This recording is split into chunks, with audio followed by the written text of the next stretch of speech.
Yeah, we back. We back.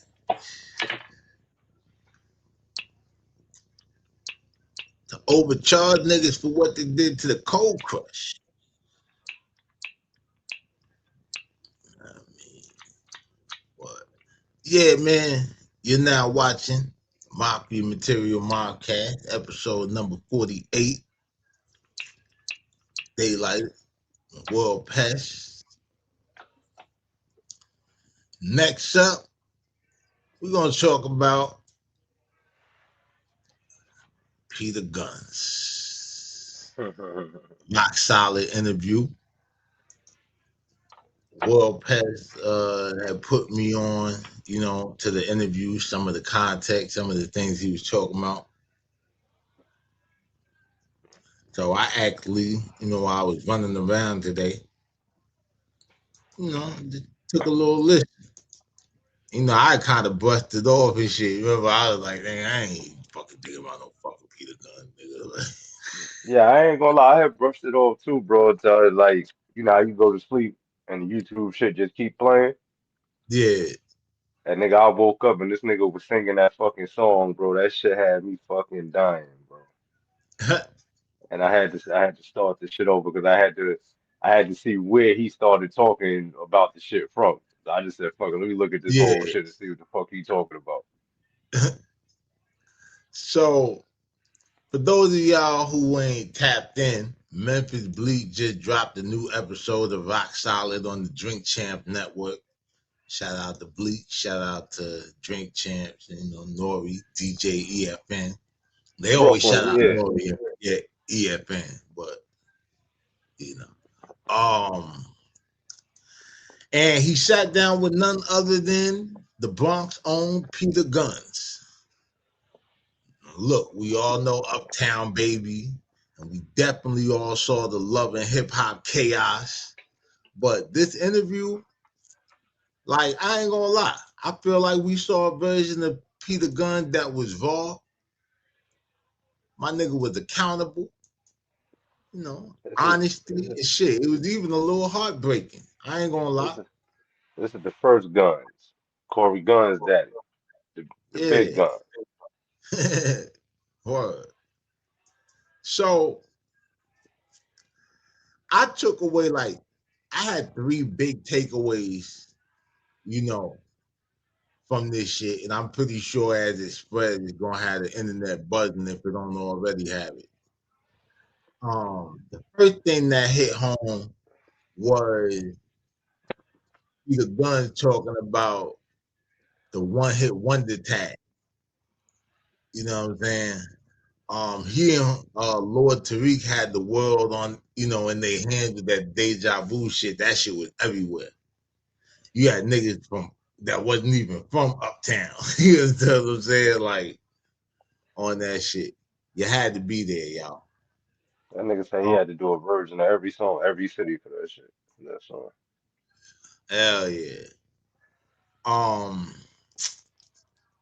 in fact, speaking of the video, he even talked about how Jay-Z got on him about having the three numbers on the jersey. I thought that shit was funny because I ain't even noticed that shit. And Bleak said the same shit. He's like, yo, that's how that nigga is, yo. He's like, I ain't even noticed that shit until you just said that shit. Now I wasn't even thinking about it. But he was telling Bleak that for years he felt like a failure because they couldn't catch that lightning in the bottle twice and shit. You know what I'm saying? Now, I ain't gonna lie, Will. It's crazy to hear a guy who has a platinum plaque talk about feeling like a failure. Like, yeah, all right, you only have one, my nigga, but like shit, most niggas don't get one platinum plaque, nigga. Shit, most niggas don't get a plaque at all. Shit, For gold real. or Most niggas platinum. don't get a deal. Fuck the like Shit, most you niggas don't know, even make it to the radio. Shit, fuck this nigga talking about. for real. Um he had mentioned how the industry moved so fast that by 1999 he felt like a dinosaur. And Bleak being from the Rockefeller era, I get like he really connected, there because he started talking about how staying relevant was harder than getting famous. And that shit is true because we seen a lot of niggas get famous. Mhm. We seen a lot of more niggas disappear than we've seen them stay famous. So Yeah. yeah, no lie told. He kept it rock solid with that one.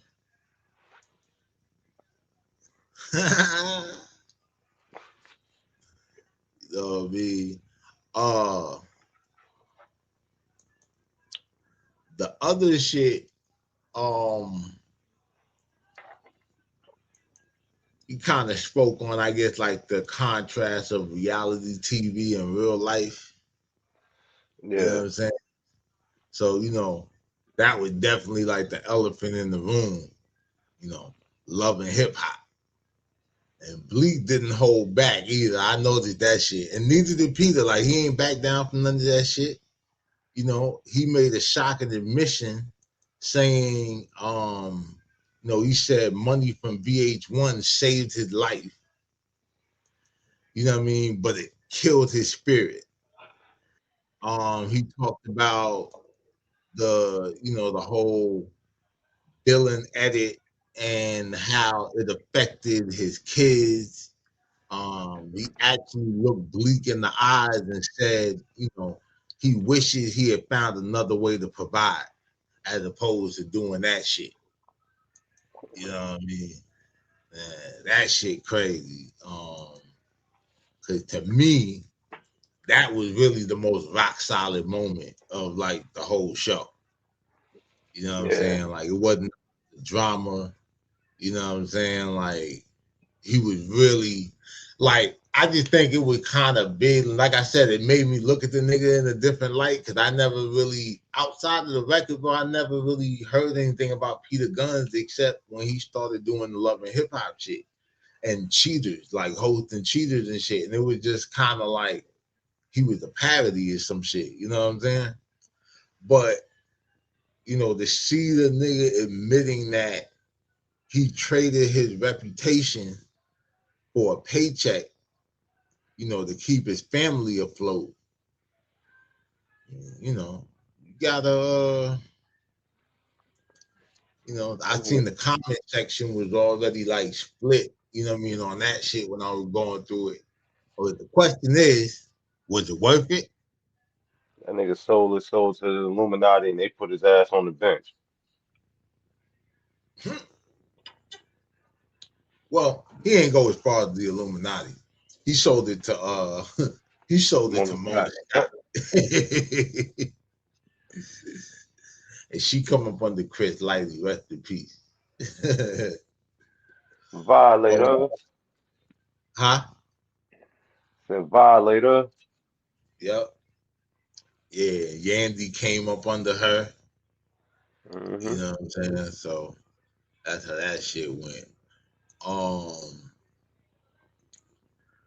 the other thing that stood out was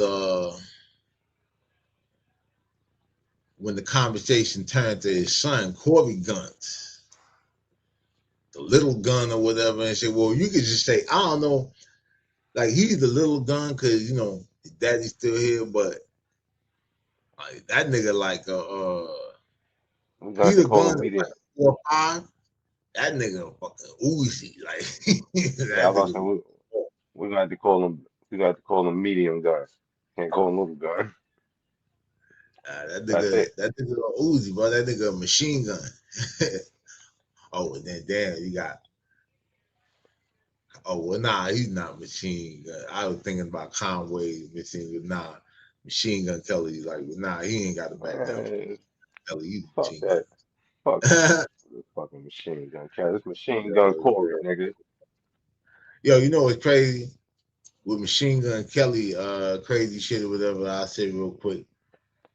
I had posted this shit where I spoke about Machine Gun Kelly had turned down like $1.4 million or some shit for a movie role or some bullshit where he had to say the word nigga. and said that because he has a biracial daughter and all this shit. Well, I said it then. I'm gonna say this shit now. If you were my, if like I knew you and we were cool, you were a white guy, and then you tell me that you turned down 1.4 million, you ain't want to say nigga and appear racist. I'm I'm gonna gonna look at think you like you stupid.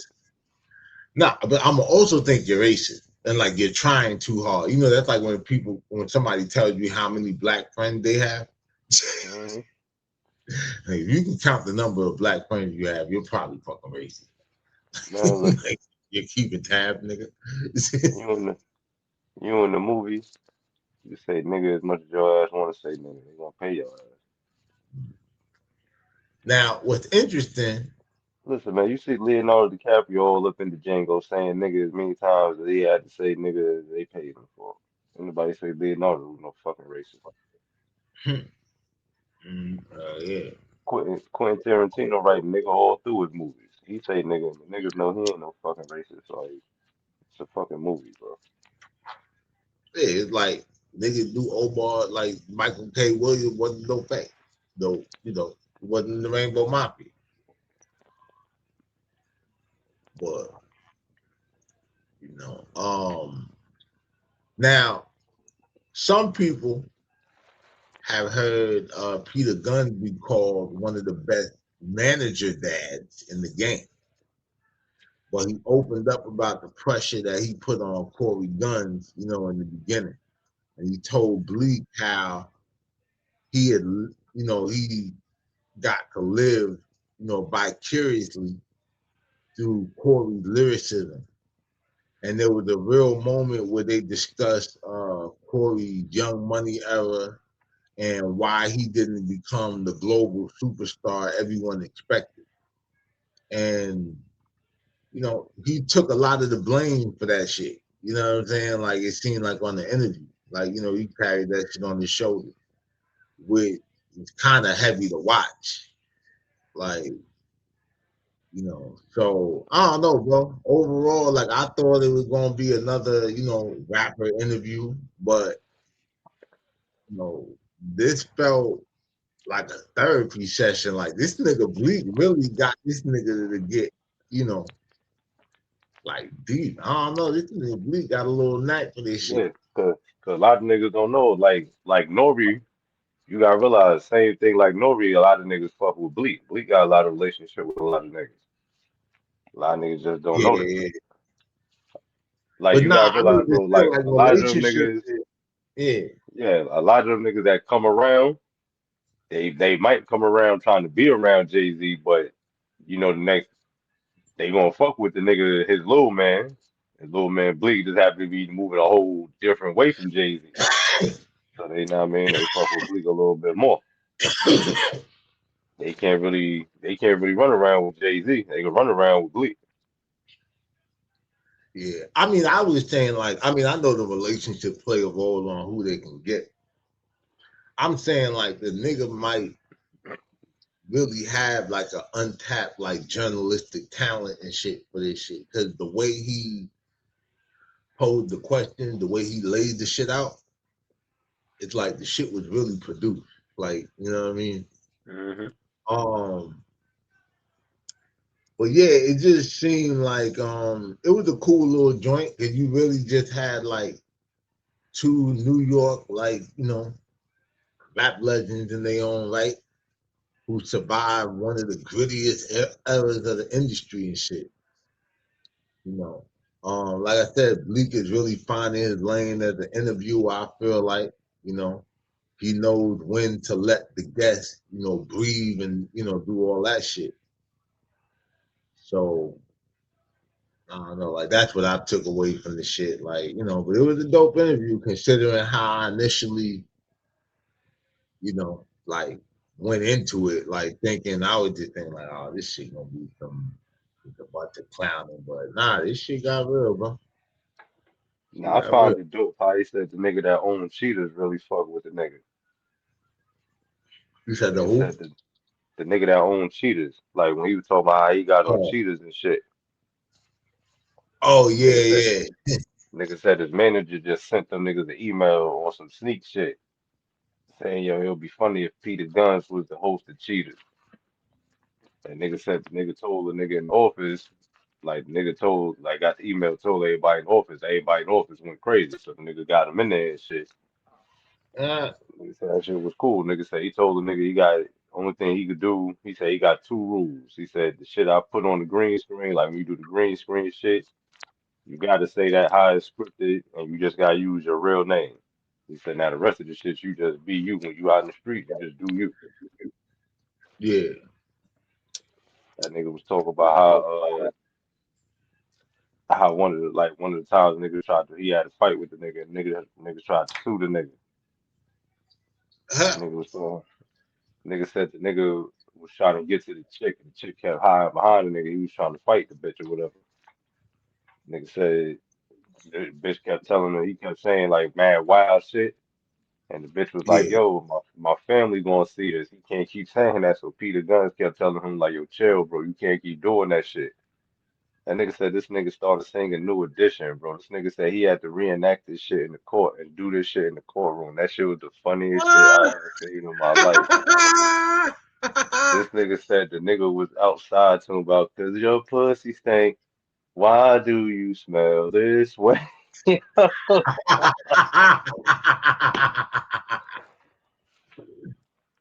Oh Yo, he shit. said the nigga was doing the dance. Yo, he said the nigga was doing the dance and all that shit, bro. Yo, that shit had me in fucking tears when I woke up, bro.